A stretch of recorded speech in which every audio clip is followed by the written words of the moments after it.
Okay, so this is how reading comprehension works. Part 1.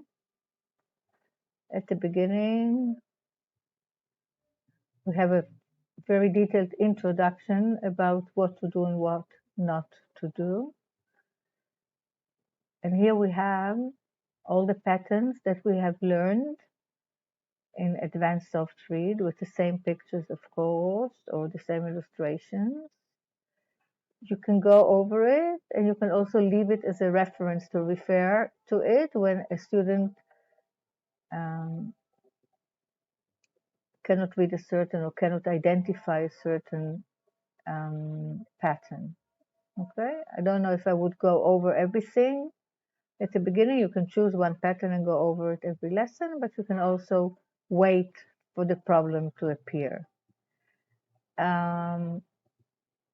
I like and I think that when they translate from English into Hebrew, it's a very good exercise for them to understand the language, to put order in the way they translate because of the word ordering, which is of course opposite to Hebrew. So very often when they put down the translation, they understand it much better, and it's also very good to remember the vocabulary. So it puts everything in, it makes everything more meaningful for them. And it's very concrete, much more concrete than when they just read. Here we have the Pictionary. This version is already adapted also for more traditional audiences with longer sleeves and pants and everything and less exposures.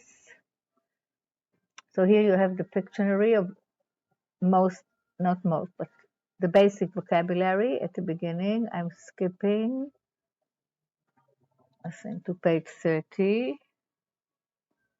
Okay, and this is our first assignment to translate very, very basic sentences. And as I always say, they are intimidated by text or by longer sentences. So we start always, each book starts with short sentences, and slowly, slowly, sentences become longer and longer. All the vocabulary is in the Pictionary. So they don't need extra vocabulary, and I never allow them to look up in a dictionary. Dictionary is for exams, for tests, for emergencies. Dictionaries for me are not a learning tool. So when they follow my method, they do not look up vocabulary in dictionaries. Everything is in the book. Everything is provided. It makes them look for the words. It makes them work for it. And when you just look up a word in the dictionary, the brain is doing nothing. And that's also why it's so difficult for them to remember, because the brain is not working. The brain is just doing copy paste. The brain copies, paste is not working. Here we also have this active assignments, relatively active, because reading is a passive skill. So here we also have the active activity, more active, like highlighting, which also helps them to understand the word order, the importance of the S, where to look for an S, or to see, to identify the S and to understand that it may be for plural, the R. Okay, and we have these illustrations to decorate the page, but they have to also look always back into the Pictionary to find their words. But if there are words which are not illustrated, then we have here Mahsan Milim.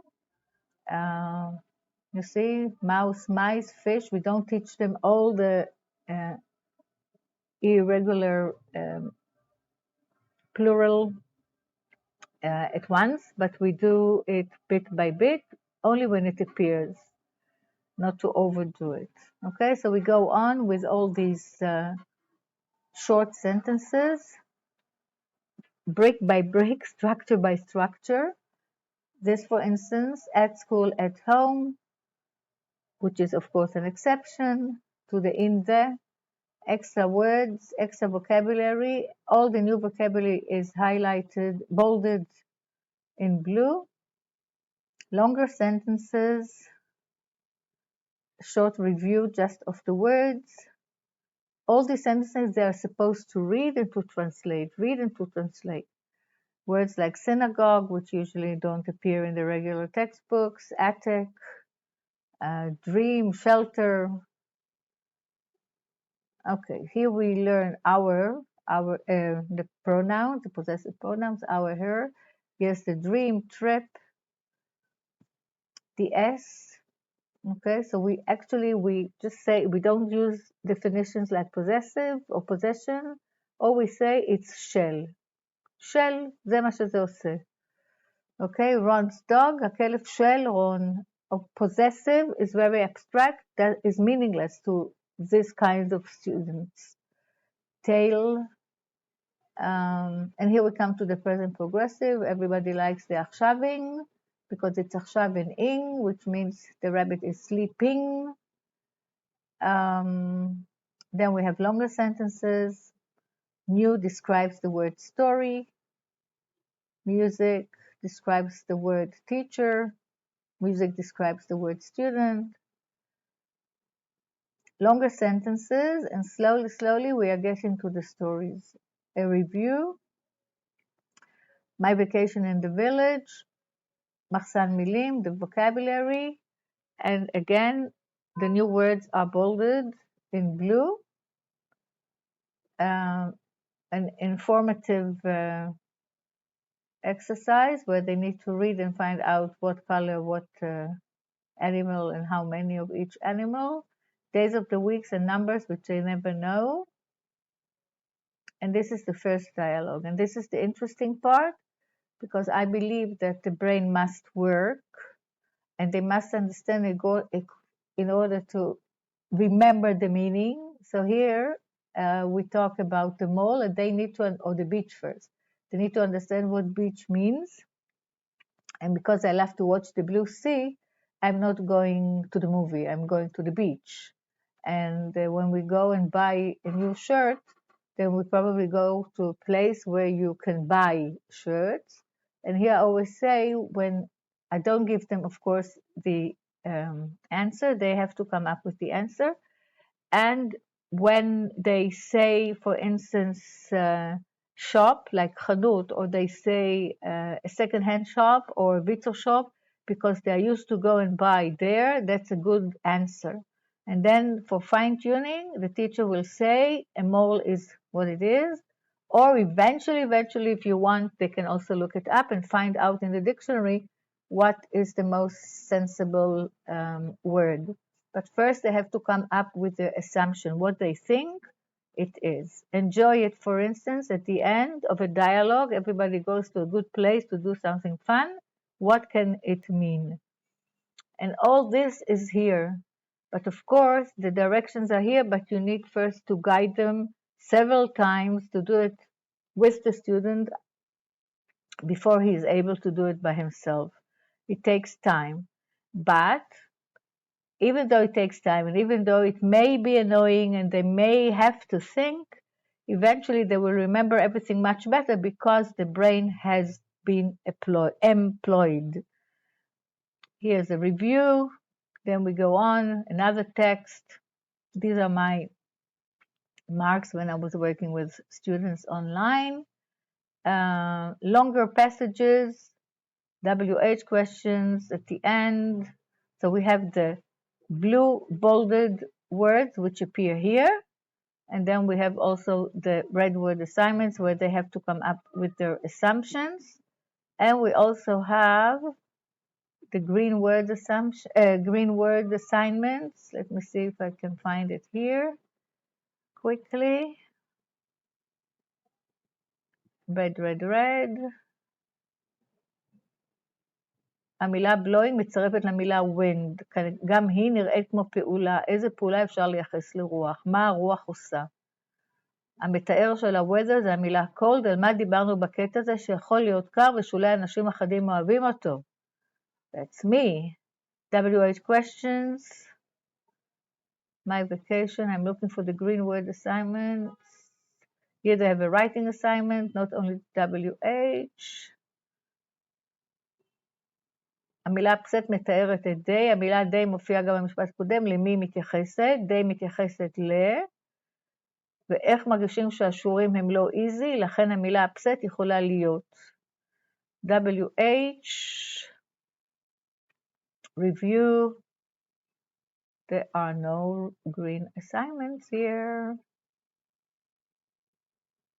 You can look at this vocabulary. That's the end of the first book, dealing only with the present progressive, not more.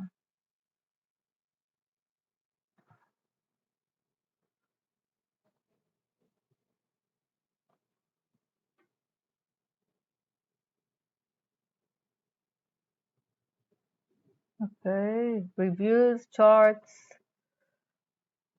You can always test them if you want on the vocabulary. There are.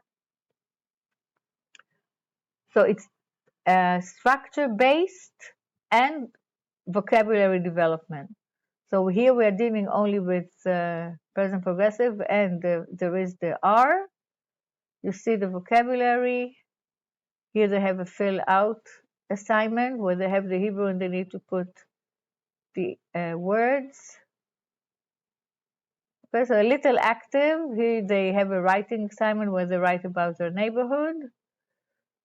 This is again a review. They make their own sentences, but you can do it after every lesson.